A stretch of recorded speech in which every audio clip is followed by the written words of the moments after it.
there, y'all. So today we are responding to a really, really sweet message I got from David in Dallas off of Facebook. Thank you, my darling, kind words, and really, really appreciated.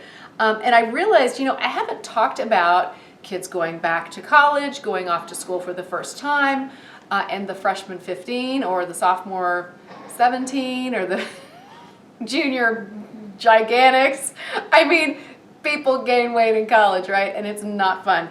So a couple of things that I wanted to talk to y'all about if you're going back to school. And this actually also goes for the rest of us. So this is peer pressure for everyone, including the grown-ups.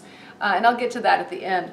But the first thing that disturbs me a lot is you just hear about the pressure for sex, drugs, drinking, partying, and it's so extreme. And there's this sort of expectation that you go off to college and you're going to turn into this maniac. That doesn't have to happen. You can still be the kind, wonderful, sensible person you were as a senior in high school.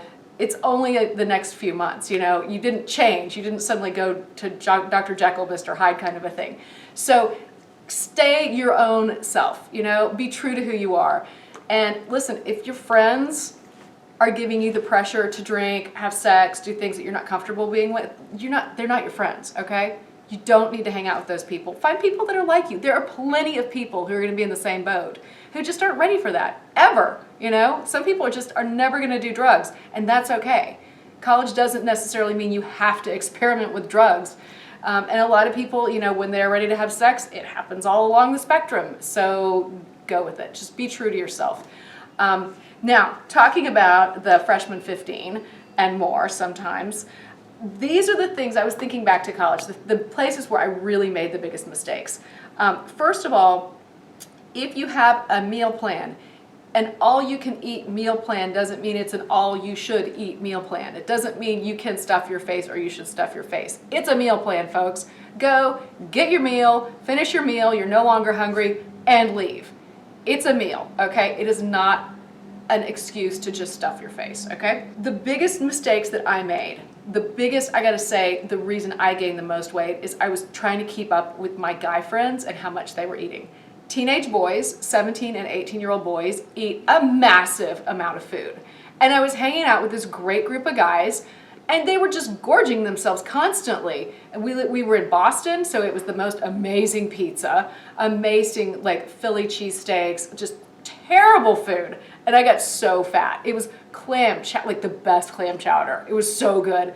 And I gained literally 20 pounds my first year. So don't try to keep up with the boys. Also, I went from being in gymnastics, I was a dancer, I was running, track, cross country, to doing zero exercise. So here you're all active in high school and you go in and there's no required PE.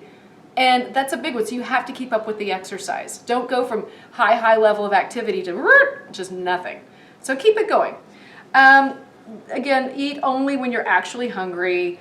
Don't keep food in your room. That's a big one, because if you have a stash under the bed, those Pringles are going to be calling to you at 2 o'clock in the morning. So don't keep a stash in your bed, and really cut back on sugar. If you can cut back on, especially processed sugar, obviously you want to keep some fruit around like that, but cut out on the processed sugar. It will make a huge difference in keeping your weight down. And so speaking of sugar, so this came up the other day. We were out with friends, and these are people that I have known for over a decade. And now I have not ordered dessert in a restaurant in probably 15 years. And because I don't like it. I don't like dessert. I've had my meal. It was a delicious moment, and I'm done. The hatch is closed. I don't need anything else. I'm not a dessert eater. And these friends of ours ordered dessert. Oh, Maddie, you need to have a bite. It's so good. Please just have a bite. Have a little bite. And I'm thinking, there's nothing short of tying me down and stuffing it down my gullet that you could do to make me eat that dessert. I don't want it. And I kept saying, I'm not going to eat the dessert. I don't eat dessert. And they finally got it through their thick heads. But my really good friends know that that's just not going to happen. And thankfully, my husband is not a dessert eater either. And that was one of the big things that, they're on our first date, and they come around with the dessert menu, and it's always such an upsell. And the dessert's crappy half the time anyway. And even in a really good place, and this was a good place, and they said, oh, do you want your dessert? And he said, no, I'll just have another glass of wine. And I thought, I'm in love. I'm in love. This food is awesome. So it was the best experience. So for me, I will order another glass of champagne if it's that kind of an evening, and I don't have to worry about driving home and everything's safe and happy. Get a glass of champagne. That's my. So what I've started telling people is, oh no, I'll drink my calories, and so I'll drink my champagne. So don't be pressured at any age. The fact that people are still trying to pressure me to eat dessert, which is just absurd. It lets you know that peer pressure is still out there, but you can do it. Say no, walk away, find friends who support you, and stay as glamorous as you can stand to be. I'm Maddie Roberts.